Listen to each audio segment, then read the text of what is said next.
আসসালামু আলাইকুম, সবাই কেমন আছেন? আশা করি সবাই ভালো আছেন। আলহামদুলিল্লাহ আমিও ভালো আছি। আজকে কি রান্না করলাম আর আজকের দিনটা কেমন কাটলো সেটা নিয়ে আজকে আপনাদের সাথে গল্প করব। তো চলুন, প্রথমেই সকালবেলা নাস্তা বানানোর পর ফ্রিজ থেকে এই দুন্দুলগুলো নিয়ে আসছি। আজকে দুন্দুল রান্না করব। আদনানের পাপা কালকে রাতে নিয়ে আসছিল এই দুন্দুলগুলা। দুন্দুল আলু দিয়ে রান্না করব, মাছ দিয়ে। তো দুন্দুলগুলোকে ভালো করে ছুলে নিচ্ছিলাম। বটি দিয়ে ছুলতে গেলে না মোটা করে স্কিনটা পড়ে যায়, আর এটা দিয়ে ছুললে খুব পাতলা করে ছোলা হয় আর খুব সুন্দর করে ছোলা হয়। আর বটি দিয়ে ছুলতে গেলে অনেকখানি দেখা যায় পড়ে যায়। তারপর এটাকে আমি ছোট ছোট করে কেটে নিচ্ছিলাম, যেভাবে আসলে আমরা খাই।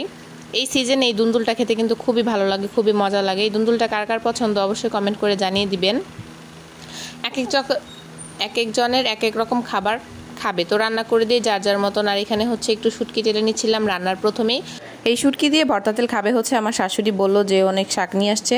শাকটা উনি খুবই পছন্দ করে, দেখা যায় প্রত্যেক দিনই একটা না একটা শাক খাওয়া হয়, শাকের ভর্তা বা শাক ভাজি বা কোনো একভাবে খাওয়া হয়। আর এই রেসিপিটা তো আমরা প্রায় করে থাকি। তো শুটকিগুলো ভেজে আমি পানিতে ভিজিয়ে রাখছি। ওইটা পরে পরিষ্কার করে ধুয়ে তারপর পুতা দিয়ে একটু ছেঁচে নিব। আর এইখান দিয়ে আমি রান্না করব। এখন দুন্দুল দিয়ে আলু দিয়ে মাছ দিয়ে রান্না করব।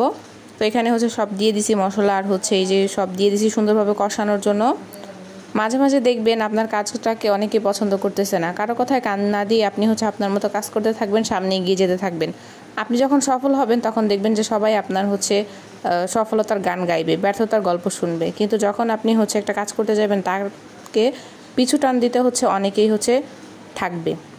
তো আজকে রান্না করার সময় আদানের বাবা বলতেছিল লেবু শরবত বানাই দিতে। তো এক সাইডে তরকারি কষাইতে দিয়ে এখানে লেবু শরবত বানাই নিতেছিলাম। লেবু কেটে কেটে 2টা লেবু দিয়ে অনেকগুলো শরবত বানাইতেছিলাম। এই সবগুলো শরবত আদনানের পাপাই খাইছে, আর কেউ খায় নাই। আমি বোতলে ভরে ফ্রিজে রেখে দিছি নর্মালে। একটু পরপর বলে যে লেবু শরবত বানায় দাও, ওইটা দাও বাসায় থাকলে আর কি। তো এখান দিয়ে শরবতটা ফ্রিজে রেখে আসছি বানানোর পর। আর এখানে আমি তরকারিটা একটু নাড়াচাড়া দিচ্ছিলাম। তরকারিটা পানি বের হয়ে যায় তরকারি থেকেই। আর পরে মাছ দিয়ে দিছি। আমার কাছে এই দুন্দুল তরকারিটা খেতে খুবই মজা লাগে। একটু মিষ্টি মিষ্টি যে দুন্দুলটা, ওইটা খেতে বেশি ভালো লাগে। শেষে একটু লবণ দেওয়ার দরকার ছিল, তাই লবণ দিয়ে দিলাম। আর এইখান দিয়ে আমার শ্বশুরের জন্য কবুতর রান্না করব। অনেকেই কমেন্টে বলেন যে আপু আপনিও তো অনেক সংসারী। আসলে সংসারের কাজ করতে করতে সংসারী হয়ে গেছি। যারা আসলে সংসারের কাজ করে না তারা আসলে এরকমভাবে করতে পারে না।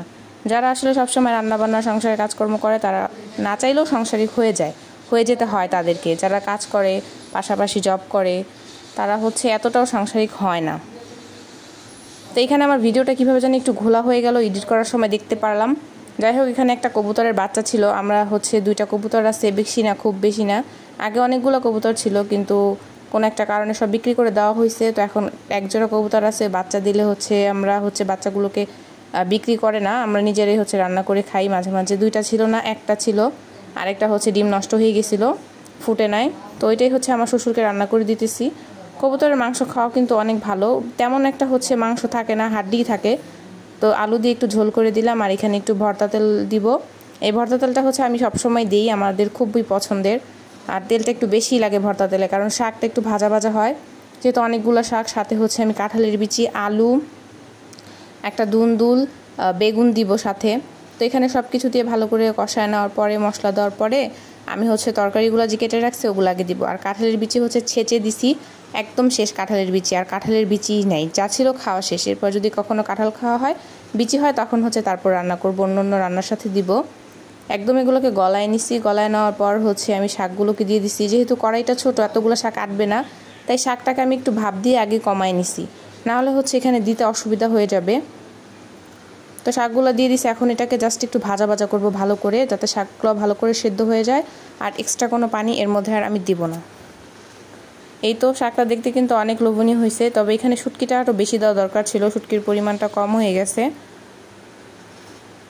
বেশি শুটকি দিলে শুটকির একটা ভালো ঘ্রাণ আসে, খেতেও খুবই ভালো লাগে।